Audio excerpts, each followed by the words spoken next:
So Be a Pro was a huge success last year, giving people the option of playing as a single player locked on the pitch for the first time. This year what we've done is expanded it out into a seasons mode called Be a Pro Seasons, allowing you to choose or create a pro player and then take them into the game for a 4-season campaign. So you start in your club, then if you play well you will level up, and then you're allowed to play for the national team, and ultimately your goal is to become an international legend. He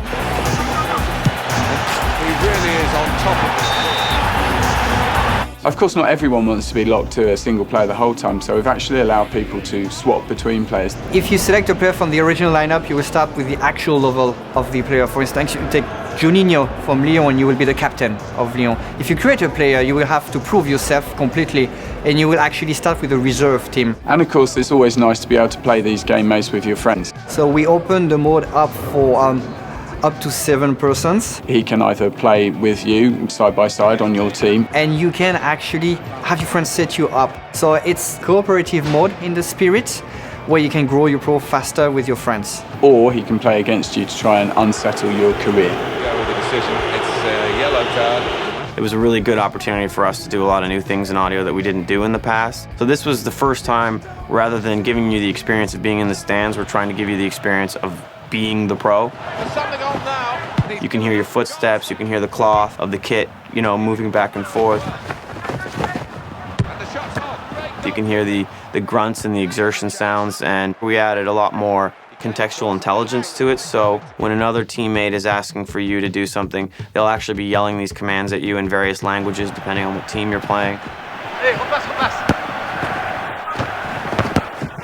I think it adds a real intensity when you're coming up at goal and gives you that kind of edge of the seat feel. Oh,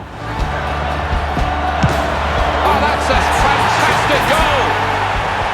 You're going to be able to play for 4 seasons. The ultimate aim is basically to become a national legend and represent your country in the International Cup. I do have a specific memory playing FIFA 98 and winning the World Cup for the first time on a penalty shootout. And yeah, I just threw the controller on the ground and ran around the room screaming. I was very happy.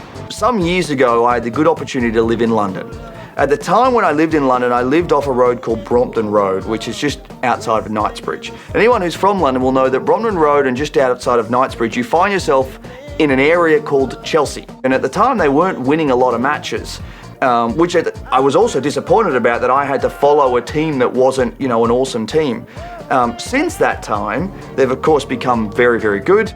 Long way to tell you that Chelsea's my most favourite supported team, and now you can roll your eyes and groan and sigh and call me a bandwagon jumper.